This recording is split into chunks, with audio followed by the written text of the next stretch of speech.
ക്രിസ്തുവിൽ ഏറ്റവും സ്നേഹം നിറഞ്ഞവരെ, ഇന്ന് തിരുസഭ ലാറ്ററൻ ബസലിക്കയുടെ പ്രതിഷ്ഠാ തിരുനാൾ ആഘോഷിക്കുകയാണ്.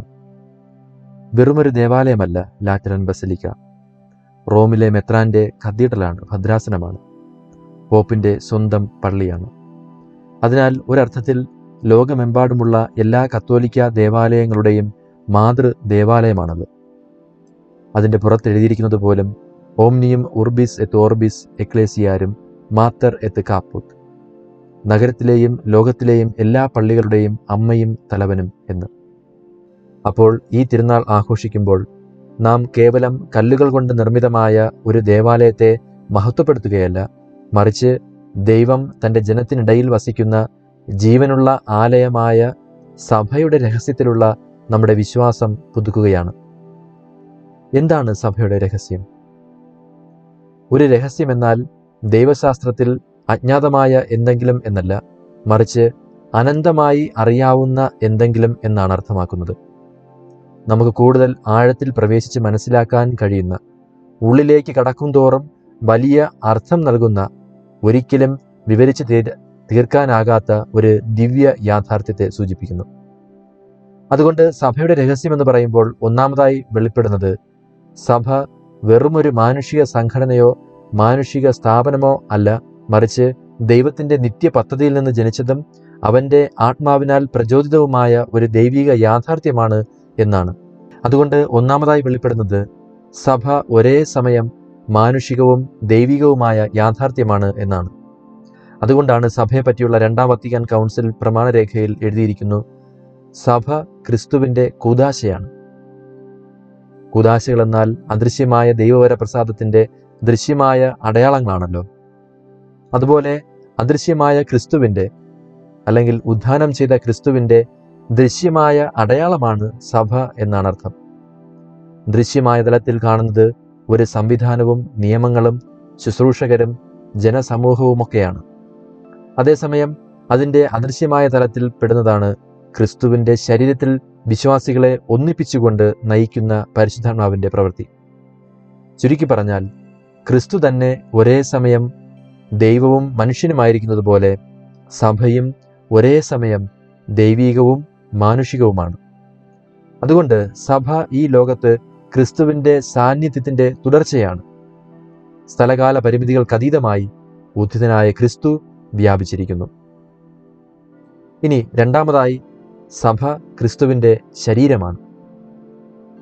വിശുദ്ധ പൗലോസ് അപ്പോസ്തലൻ കൊറിന്തോസുകാർക്കുള്ള ലേഖനത്തിൽ പഠിപ്പിക്കുന്നു, നിങ്ങൾ ക്രിസ്തുവിൻ്റെ ശരീരവും ഓരോരുത്തരും അതിലെ അവയവങ്ങളുമാണ്. അതായത് ക്രിസ്തു ശിരസും നാം ശരീരത്തിലെ അംഗങ്ങളും. കുറച്ചുകൂടെ വ്യക്തമായി പറഞ്ഞാൽ സഭ എന്നാൽ അവൻ്റെ അനുയായികൾ മാത്രമല്ല, നമുക്കിടയിൽ പങ്കിടുന്ന അവൻ്റെ ജീവിതം തന്നെയാണ്. ജ്ഞാനസ്നാനത്തിലൂടെയും ദിവ്യകാരുണ്യ സ്വീകരണത്തിലൂടെയും നാം ക്രിസ്തുവുമായി ഒന്നായിത്തീരുന്നു. അവൻ്റെ ഹൃദയവും അവൻ്റെ കൈകാലുകളുമായി തീരുന്നു. അങ്ങനെ ലോകത്തിൽ അവൻ്റെ സാന്നിധ്യമായി തീരുന്നു. ഇന്നത്തെ സുവിശേഷത്തിൽ യേശു ദേവാലയത്തിൽ പ്രവേശിച്ച് ദേവാലയം ശുദ്ധീകരിക്കുന്നതാണ് കാണുന്നത്. അവിടുന്ന് പറഞ്ഞു, എൻ്റെ പിതാവിൻ്റെ ആലയം നിങ്ങൾ കച്ചവട സ്ഥലമാക്കരുത്. എന്നിട്ട് തുടർന്നു, ഈ ദേവാലയം നിങ്ങൾ നശിപ്പിക്കുക, 3 ദിവസത്തിനുള്ളിൽ ഞാനത് പണിയും.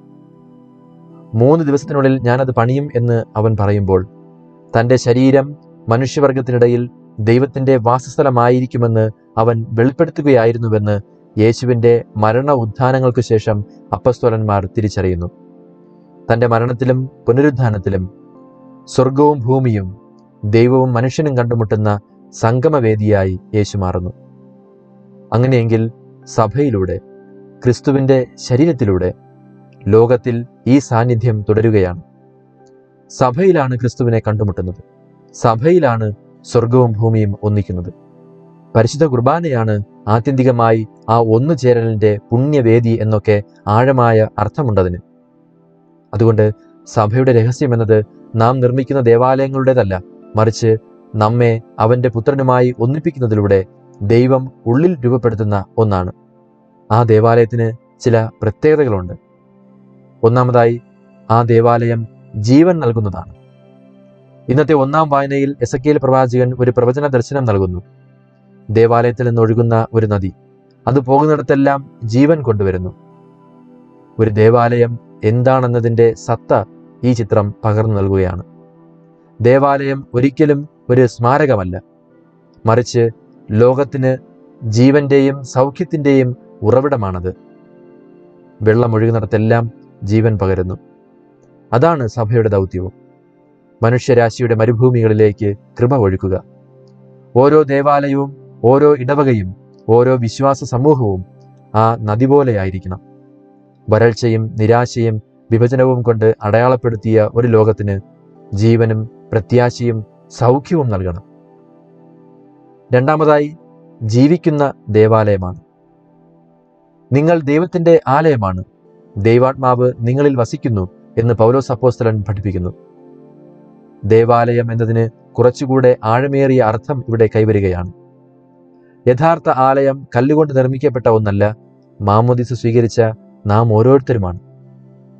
മനോഹരമായ ശിലകളാൽ നിർമ്മിക്കപ്പെട്ട ലാറ്ററൻ ബസലിക്ക മഹനീയമാണെങ്കിലും അതിനേക്കാൾ വലുതും ജീവനുള്ളതുമായ ആലയത്തിലേക്ക്, ജീവനുള്ള കല്ലുകൾ കൊണ്ട് നിർമ്മിച്ച ക്രിസ്തുവിൻ്റെ ശരീരത്തിലേക്ക്, സഭയിലേക്ക് ആ ലാറ്ററൻ ബസലിക്ക വിരൽ ചൂണ്ടുകയാണ്. അങ്ങനെയെങ്കിൽ നാം ഓരോരുത്തരും ജ്ഞാനസ്നാനത്താലും പരിശുദ്ധാത്മാവിൻ്റെ അഭിഷേകത്താലും വിശുദ്ധീകരിക്കപ്പെട്ട പുണ്യ സ്ഥലങ്ങളാണ്. നമ്മുടെ ദേവാലയത്തിൻ്റെ വിശുദ്ധി നമ്മുടെ ജീവിതത്തിൻ്റെ വിശുദ്ധിയെ പ്രതിഫലിപ്പിക്കണം. പാപം, സ്വാർത്ഥത, നിസ്സംഗത എന്നിവയാൽ നമ്മുടെ ശരീരങ്ങളെയോ ഹൃദയങ്ങളെയോ മലിനമാക്കുമ്പോൾ ദൈവം വസിക്കാൻ ആഗ്രഹിക്കുന്ന യഥാർത്ഥ ആലയത്തെയാണ് നാം അശുദ്ധമാക്കുന്നത് എന്ന് തിരിച്ചറിയണം. അതിനാൽ കൂട്ടായ്മയിലും വിശ്വാസത്തിലും നിർമ്മിക്കപ്പെട്ട ക്രിസ്തുവിൻ്റെ മൗതിക ശരീരമെന്ന നിലയിൽ ഇന്നത്തെ തിരുനാൾ സഭയോടുള്ള നമ്മുടെ സ്നേഹം പുതുക്കുവാൻ ക്ഷണിക്കുകയാണ്. അതോടൊപ്പം ലാറ്ററൻ ബസലിക്ക ഐക്യത്തിൻ്റെ പ്രതീകമായി കൂടി നിലകൊള്ളുന്നു.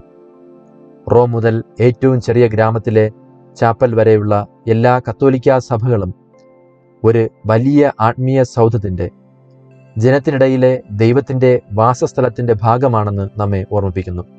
അതുകൊണ്ട് തന്നെ ഇത് സഭാപരമായ ഒരു തിരുനാൾ കൂടിയാണ്. നാം വിശ്വാസത്തിൽ ഒറ്റയ്ക്ക് നടക്കുന്നവരല്ല, ഭൂമിശാസ്ത്രത്തെയും സമയത്തെയും മറികടക്കുന്ന ഒരു കുടുംബത്തിൽപ്പെട്ടവരാണ് നമ്മൾ.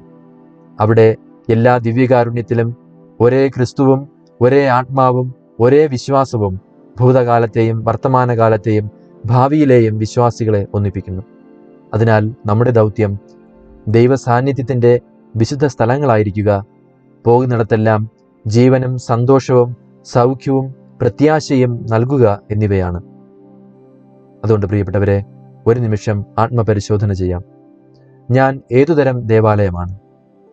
സന്തോഷത്തോടും സമാധാനത്തോടും കൂടി ദൈവം എന്നിൽ വസിക്കാൻ ഞാൻ അനുവദിക്കുന്നുണ്ടോ?